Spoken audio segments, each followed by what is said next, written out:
This is Judaism Unbound, episode 43, Hanukkah in America.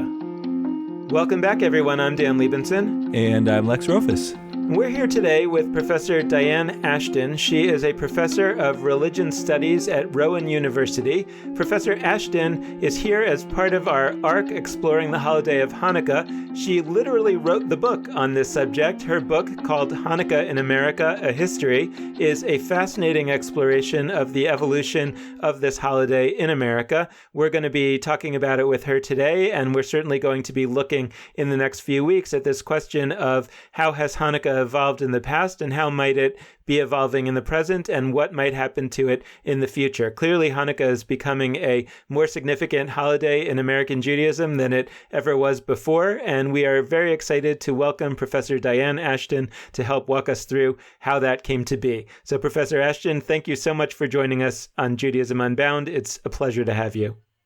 I'm so happy to be here.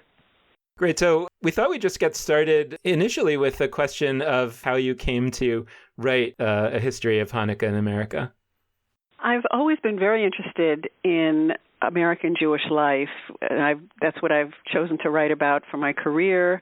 But I've always been very amused and fascinated by the permutations and new ways Jews have decided to work with Judaism in the U.S., to have it become a way to express not only their traditional religious perspectives, but their perspective on American life and the way that their views of the world have been absorbing the ideas from general American culture. And holidays are a way for people in any religion to kind of express their current emotions, values, hopes.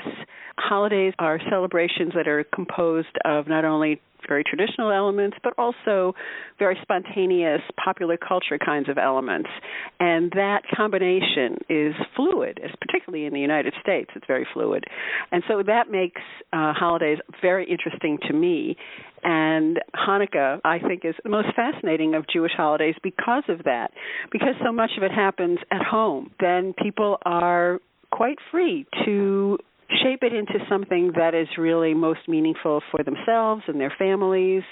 And so I think it really reflects a lot of ways Jewish life changes and becomes more meaningful in different ways. And I just find it very fascinating. Well, I think that there's this sense that a lot of people tend to have that a lot of elements of Judaism, although they may have had some small changes, they've remained largely static over time. And it seems from your book that that's not really the story of Hanukkah in America. And I was wondering if, just as a beginning point, you could start to walk us through the story of Hanukkah in America, starting from, what did the American Jewish community inherit from, I suppose, Europe, where most of the early American Jews came from, and then how did it begin to reshape itself in a new way in America in the early years? The bones of Hanukkah, the traditional bones of Hanukkah, are actually not very complicated.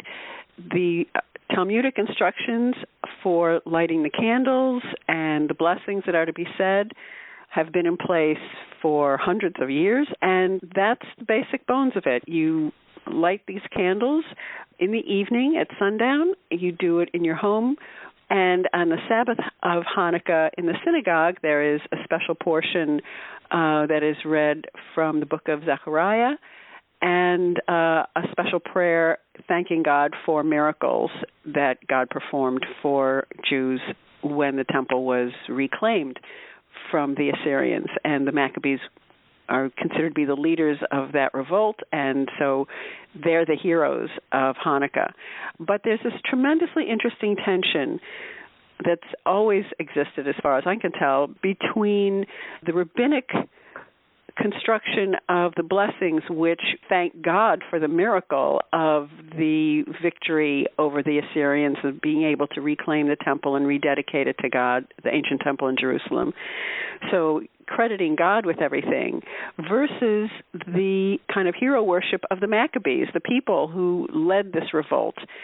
Is it a human victory? Is it a divine victory? There's this tension in Hanukkah that goes back to the beginning. And that, I think, is something that emerges in America in very interesting ways as something that becomes how you can identify different branches of Judaism by how they talk about and how they credit these two different sources for the victory. Well, there's a famous story in my wife's family that during World War II, they lived, my mother-in-law and her mother and family lived in Columbia, South Carolina, and her mom had grown up in Charleston. And during the war, when my mother-in-law's father was off in Europe fighting the war, my wife's grandmother, who had grown up Orthodox in Charleston, had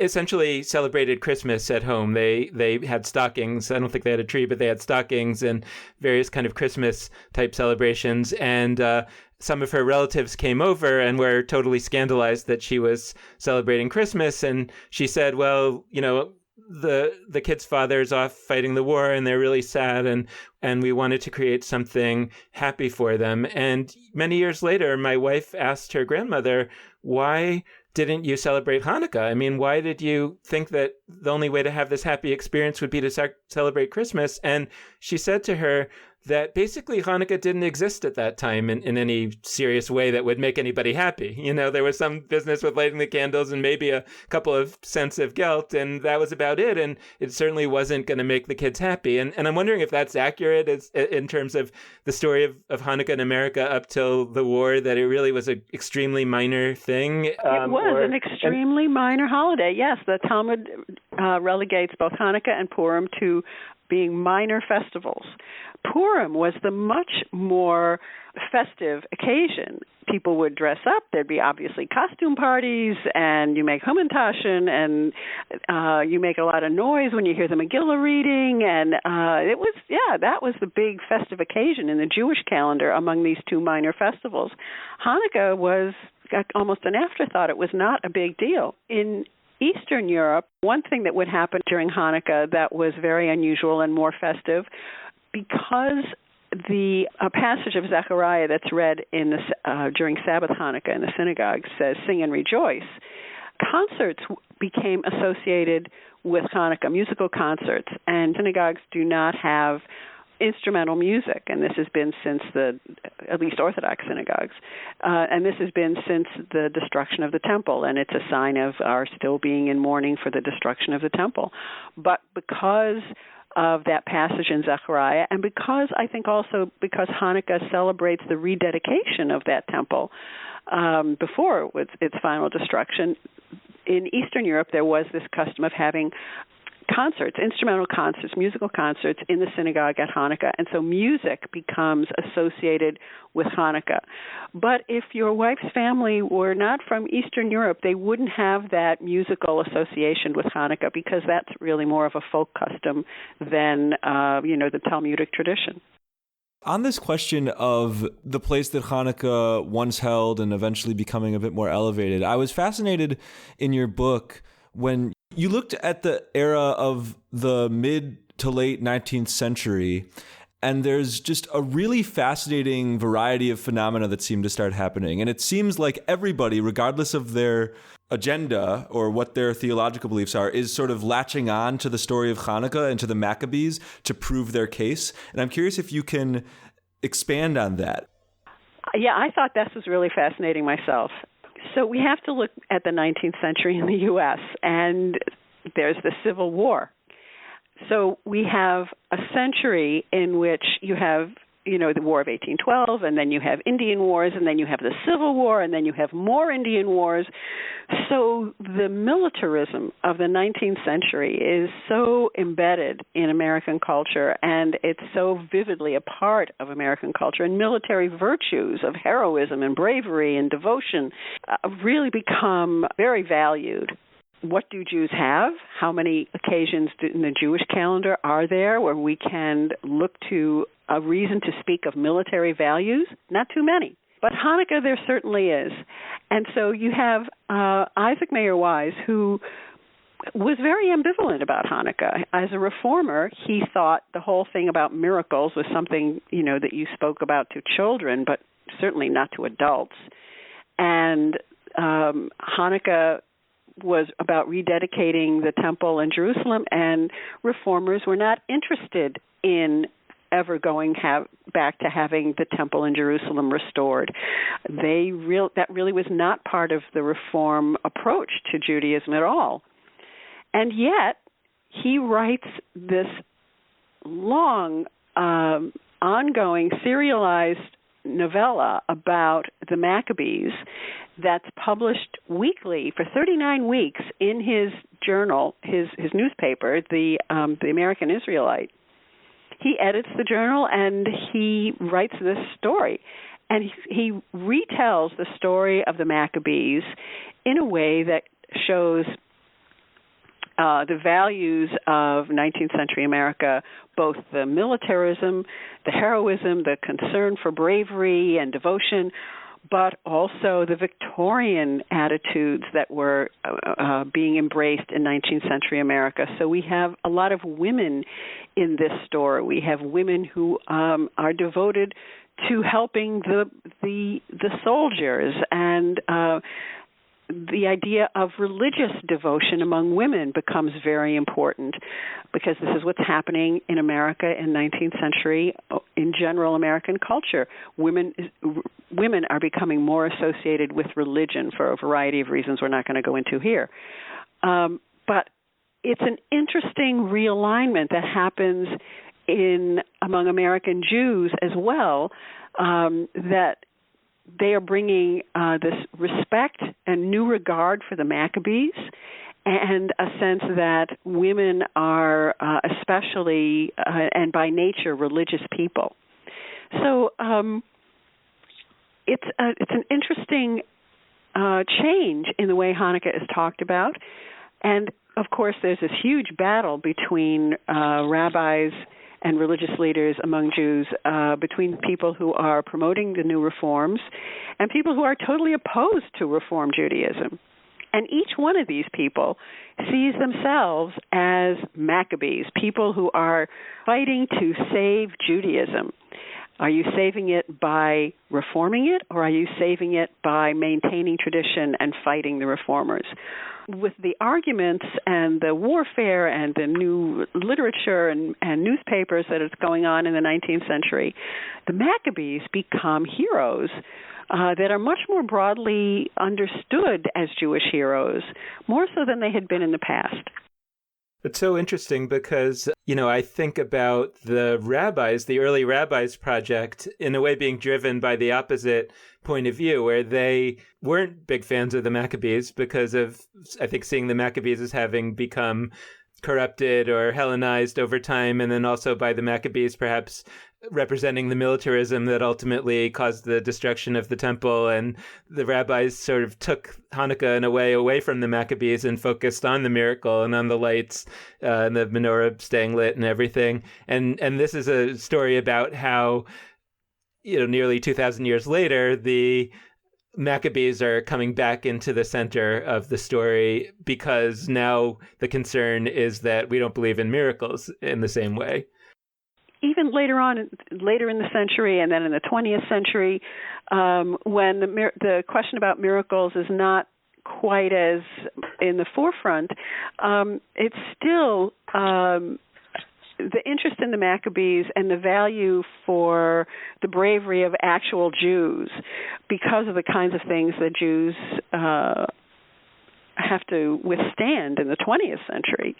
That continues to be very important. And so the Maccabees continue to be heroes. And Jews, American Jews, continue to feel that this is a really important thing to recall about Jewish history, and that there have been Jews who fought and fought successfully. This is certainly important to the Zionists. The early Zionist movement claimed Hanukkah as their key holiday up until the start of the State of Israel, when they had their own Independence Day. But before that, Hanukkah was the Zionist holiday. And during this period when the reformers are reconceptualizing Hanukkah in the way that you've described, and when the Zionists are seeing Hanukkah as kind of their most resonant ideological holiday, is the practice of Hanukkah changing, or is the practice more or less what it had been, which was relatively minimal? The practice changes in an interesting way because of changes in American holidays. So in the second half of the 19th century, American society is creating holidays like mad. 25 new holidays emerged between the middle of the 19th century and the turn of the 20th century for all kinds of things. Many of them disappear. But one of the dynamics that we see going on with this is that children become a focus more than they had been previously for domestic life and for religious life. American culture begins to see children as innocent and safe repositories for adult emotions. It would be a safe thing for an adult to invest a lot of emotion into a child because the child won't hurt them. The child can be trustworthy. And so that becomes a focus for these emotional events among families, family holidays that develop, domestic holidays that develop in the 19th century, like Thanksgiving becomes this domestic occasion that occurs every November, and Christmas becomes a domestic holiday in a way that it hadn't been previously. We see a similar thing happening with Hanukkah. The first iteration of this does not happen in households. It happens in a synagogue in Cincinnati, where the Reform movement is really led by two rabbis, Isaac Mayer Wise and Max Lilienthal. And Max Lilienthal was a terrific rabbi who was really beloved, and he cared a great deal about children and children's education and Jewish education. And he had been asked to speak in a church in Cincinnati, and he noticed that they had these events for their children to bring the children into church specifically for occasions for them. He said, we're not doing this with our kids. The Reform movement's changes were so focused on adults and being rational that they really were not attracting a lot of interest among their children. And so Lilienthal said, we need to start bringing children into the synagogue for special occasions for them. And so Hanukkah became the first one that he did, and it was a Hanukkah, it was sort of a pageant. There was music, they lit the candles, and the kids were given something sweet to eat at the end of it. Candy and I think oranges were a big deal at that time, with being able to get oranges in December. This festival for children at Hanukkah in synagogues was a new creation that they did, but both Lilienthal and Wise had national newspapers, and they publicized this event in their newspapers and urged every congregation around the country to do this and to write into the newspapers and tell us how you did your festival. Because it was a new creation, people could kind of create it in the ways that they liked, that fit their local community interests and abilities and talents. The other thing that's happening by the last few years of the 19th century is Christmas has become a national holiday, and it's become a national holiday in the way that we would recognize it, with department stores having special sales and displays, with sheet music being sold for Christmas songs, and shopping being something that becomes part of the Christmas experience, and gifts for children at Christmas being something that is sort of a national event by the last couple of decades of the 19th century. And Jews are doing that too. Remember, in the 19th century, we have many more Jews coming from Central Europe, from Germanic territories, than from Eastern Europe. And in Germanic territory, Christmas was this domestic occasion. We get a lot of our Christmas customs from them, the trees, the gifts, Santa Claus. So this was something that a lot of American Jews did. They may have done it in addition to Hanukkah, but it was not something that was really foreign to them.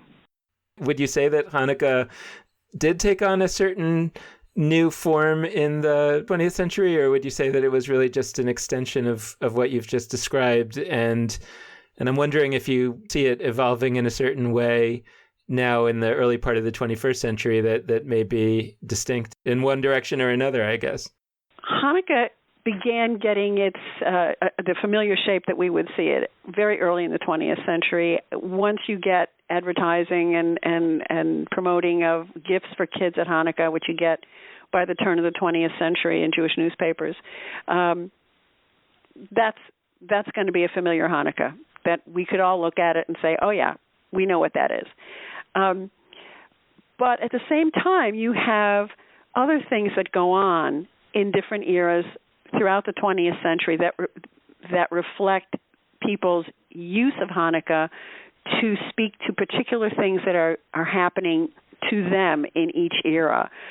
So clubs in the 1920s, when there's a tremendous rise in anti-Semitism and anti-foreign, anti-immigrant sense in the U.S., we see lots of plays and skits for kids at Hanukkah that are performed in clubs and in religious schools to kind of strengthen them in their devotion. And here again we see that Maccabees become really important heroes that are being told to children and to adults in adult clubs. People are performing these skits. We see that happening in the 20s and the 30s. In the 40s, during World War II, we see the Maccabees again becoming these heroes and these people that we can look to say Jews defended themselves, and that's really and did so successfully, and we should remember that. In the 50s and 60s, as Jews moved to the suburbs, we get an increasing concern about Christmas in schools. This is something that has been a concern for Jews since the Eastern European immigrants came in the early 20th century. We see them in 1900s. We see people keeping kids out of school when there's Christmas stuff going on. But when Jews are in the suburbs, they start a coordinated effort to get Christmas out of school activities in a very concerted way and to go take it to the Supreme Court and to get Christmas decorations out of the public square and off City Hall property. So this becomes sort of the general approach that American Jews take as an organized community to get nativity scenes and Christmas decorations out of the courthouses, municipal halls, and certainly the public schools. And they win this battle, and this has been a particularly strong sort of general conviction among American Jews for decades in the 20th century that there should not be religious emblems in public territory, and certainly not influencing our children. This changes in the 1970s when the Lubavitcher Hasidim take an entirely different approach to things, and they say completely the opposite. They say, America is not going to stop you or any of us from displaying our Hanukkah menorahs. If other people are putting up trees and nativity scenes, why can't we display our religious symbols as well? Because Chabad wants to bring, they're a missionary group, and they want to bring Jews to more Orthodox observance. And so they use Hanukkah as a way to kind of get Jews out of the shadows and get them to be more likely to embrace Hanukkah, a happy occasion. This is entirely opposed to the approach that Jews have taken about religious symbols in December for decades. But it's very interesting to me. It's been very interesting to me to watch how comfortable people have become with this very different approach. The other kind of thing that's been going on is intermarried families. The number of intermarried families has grown dramatically in the last few decades, and that is another fascinating dilemma, a different kind of December dilemma for American Jews. they make their own solutions for how they're going to run their family's holiday celebrations. It often depends on what the particular parent wants to have happen. What do they feel strongly about? What kind of memories do they have? What do they want to instill in their children? What do the grandparents think? How much do they get involved in the family's life? Are they living in a community with a lot of Jews or very few Jews? So it's all very individualistic for intermarried families. On that front, quick anecdote. My fiance isn't Jewish, and we have a great connection to both Hanukkah and Christmas. And I think it was embodied when we went, and also embodies the commercialism you spoke about, when we went and purchased for our cat, who we joke is Buddhist, so that we're a tri-religious household. We bought our cat a little Hanukkah shirt with a dreidel logo and his name on it, and also a little Santa Claus outfit. And he wore both proudly last year. Didn't like us so much for it. But shifting gears to a different question, we've spoken about the massive variety of ways that different groups have been able to take Hanukkah and apply it to their own worldviews in fascinating ways that also incorporate the dynamics of the broader societal context. I'm curious if you can expand on some of the reasons why that is so easy to occur. And I'm thinking particularly in your book, you spoke about sort of 4 main ways that Hanukkah really lends itself to enhanced observances today and to a sort of flexibility. And I'm curious if you can talk about that a little and why Hanukkah, of all holidays, is able to take on this flexibility in ways that maybe other holidays haven't as much. Certainly, I think the key thing is that it happens at home. People are not coming into your house to monitor how you're doing things. And there's a lot of freedom if something goes on in your home. And it isn't even, and it's also such a simple holiday. I mean, Passover goes on in our homes, but there's a Haggadah. And certainly we can choose to use it or not. People rewrite the Haggadah. But Hanukkah is so simple. So that's really the second thing. It's in your home. It's very simple. Anybody can do it, really. It's, you light candles. It's only a few small blessings. It's over within 5 minutes. The ritualized part of it is over within 5 minutes. And so then you can do whatever you like. You can add, and because it happens at sundown on a cold winter evening, and I'm assuming it's cold because it's always cold where I live. Obviously there are people who live in warm climates, and I always envy them by the time it gets to be Hanukkah. But, it's dinner time. So it's a family gathering. You can have special foods with it very easily, and the potato pancake, the latke, has become the food from Eastern Europe because anybody could afford a latke. It's just, potatoes, flour, egg, salt and pepper, and oil. That's it. That's a latke. Anybody can afford that. And so it became this simple meal that anybody could make, became a special food. And so you have all these little elements that make it easy to elaborate on, and just as important as it being in your home, it's a joyous holiday. It's a happy occasion. There's every indication that Hanukkah would have become a popular event in the U.S. among American Jews. But then you put it in December, and there's just no way Hanukkah would not become a happy, popular event because you have increasingly all of American culture, as long as it's been this, commercialized, capitalist, consumer economy that we have, there's just no way to avoid the pressure that comes from the general culture to create a domestic happy occasion in your home in December. I've joked for many years that one day, every Jew is going to have a tree in their house during Hanukkah, and we'll tell the story that when the Maccabees rededicated the temple, they planted a tree outside. And that's why we have a tree for Hanukkah. But that's how it goes. That's exactly how it goes.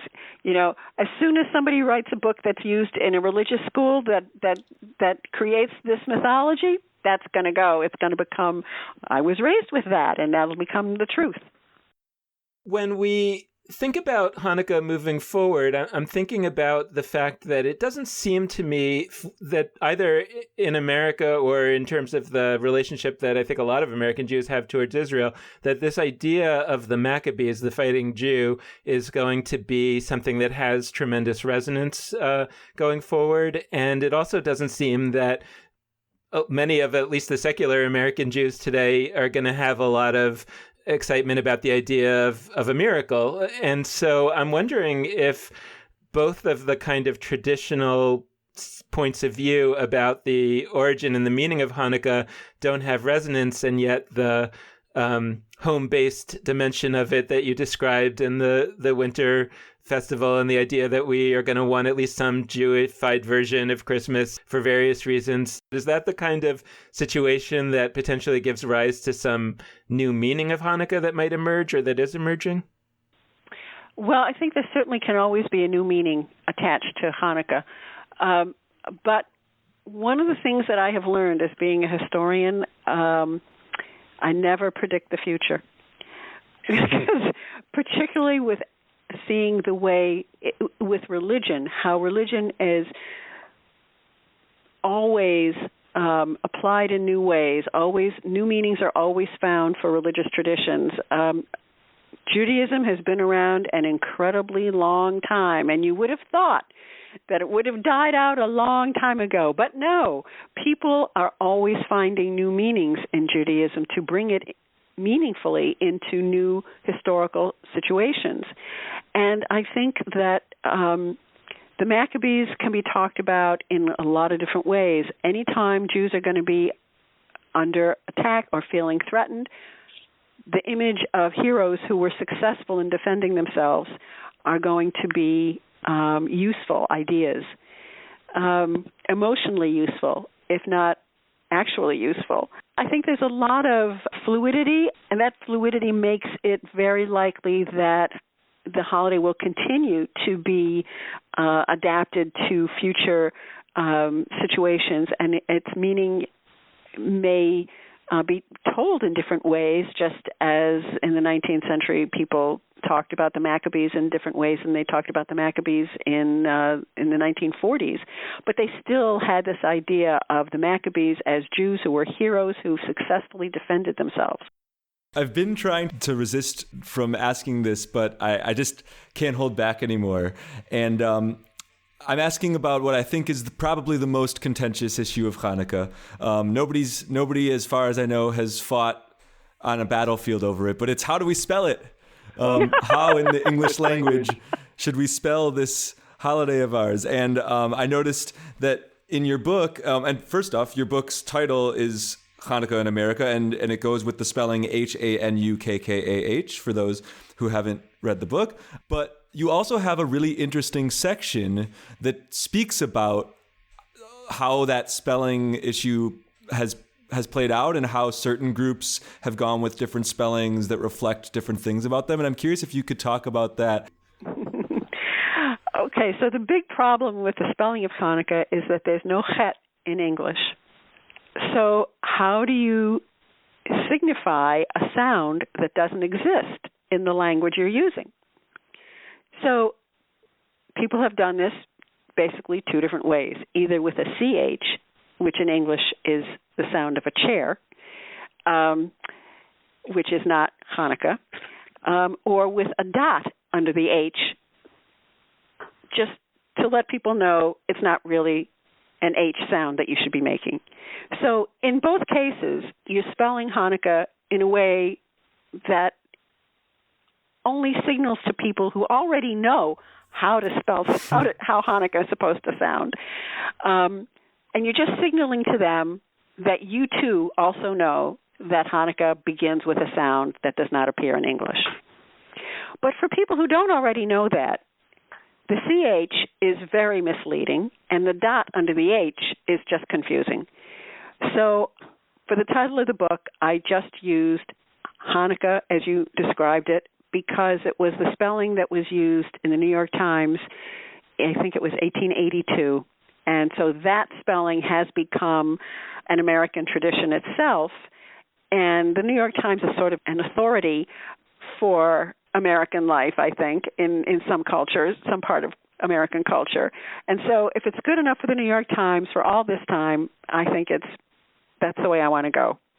So I'm just curious, as we come towards the close of our time, are there ways that you think that this analysis of Hanukkah or thinking about Hanukkah is a lens through which we can think about, I know you don't want to predict the future, but in terms of thinking about taking alternative courses that maybe are passed in one area, specifically Hanukkah, opens up for other directions that we might take on other holidays and other aspects of Jewish life. I'm just thinking, like in my head, as we were talking earlier about Purim, if the difference between Hanukkah and Purim, or one of the differences between Hanukkah and Purim, is that Hanukkah traditionally takes place in the home and Purim doesn't, maybe the move that we really should be exploring is to try to develop home-based rituals for Purim, because those would be much more likely to be embraced. And I'm wondering if that's, whether you might have any thoughts as a historian on things that those of us who are working on trying to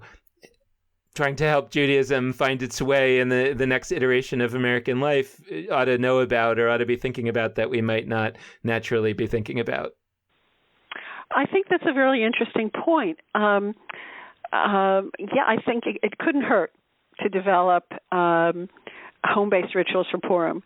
Unfortunately, you're doing it at a time when home life is really kind of fracturing in some ways, in that people are incredibly busy and working lots of different odd hours and traveling, and home is becoming, in interesting ways, more valued and more precious as it's being pressured to, because that time at home is really becoming less predictable than it has been in previous eras of American history.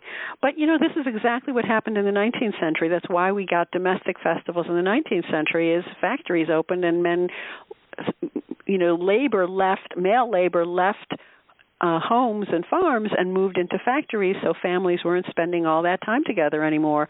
And then we got domestic festivals. It may be that as we're having more pressures on family life, that domestic festivals become more important. And this is probably why we see Christmas becoming such a big event, more and more pressure put on Christmas to solve the emotional tensions in families by having this great occasion when everybody comes together.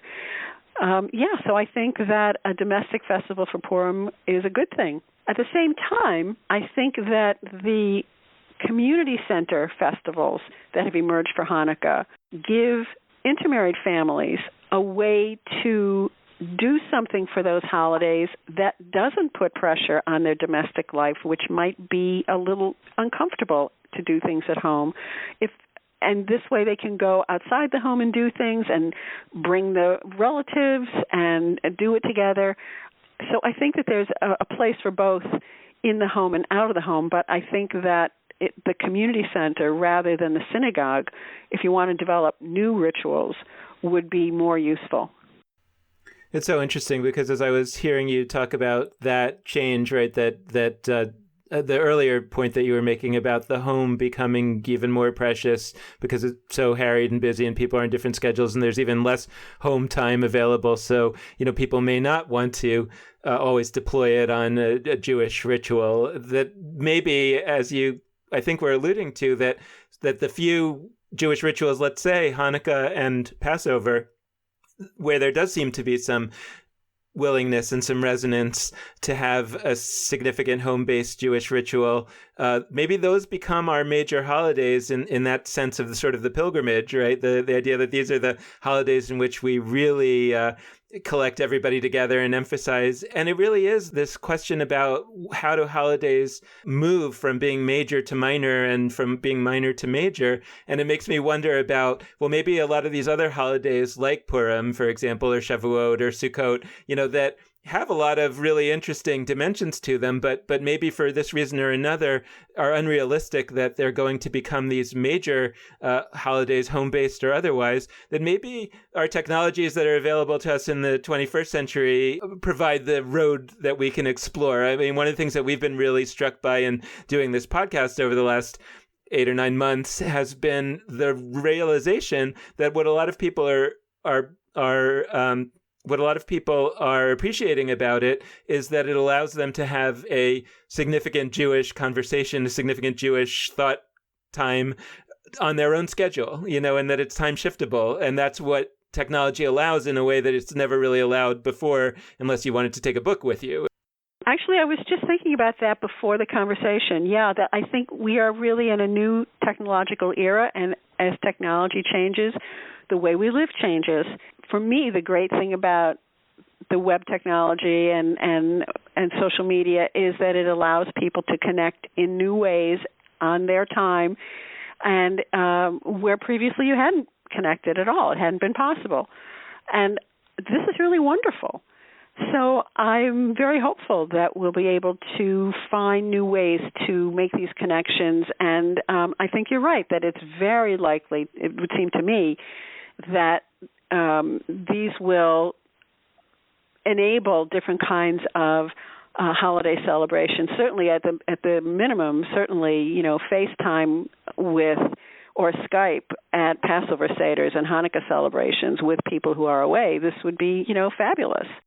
We've spent a lot of time talking about the effect of the digital world on Jewish life, but one thing I didn't really think about is, as we're talking about Hanukkah, I have actually Skyped in with a few friends of mine who live all around the country now. We used to live in the same place, and we've chosen Hanukkah as our time when we're going to sort of Skype into each other, reconnect. We could have chosen whatever holiday we wanted to, but we chose Hanukkah, and without really deliberating about other ones, that's just what we went with. And I think that once again reflects something about this, something that we've just internalized about the nature of Hanukkah and sharing with our families or with others that we care about, that we chose that one. So I share your hope in a broad sense that the digital world of Judaism will continue to grow and thrive.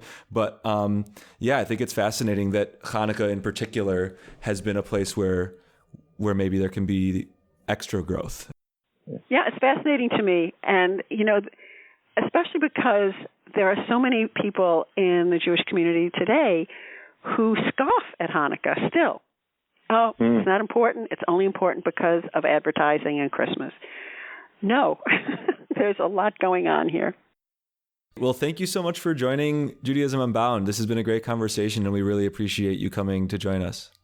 Thank you. I've really had a good time. You've asked much more interesting questions than I'm used to. Well, we really appreciate hearing that. Your answers that you provided were incredibly stimulating and really thought-provoking for us as we try to think through what Hanukkah means now and what it could mean in the future. So thanks again to Dianne Ashton for coming onto the show. We want to close out, as we always do, by encouraging our listeners to be in touch with us. And there are a few ways for you to do that. First is through our Facebook page, Judaism Unbound. Second is through our website, judaismunbound.com. And third, you can reach us via email at dan@nextjewishfuture.org or lex@nextjewishfuture.org.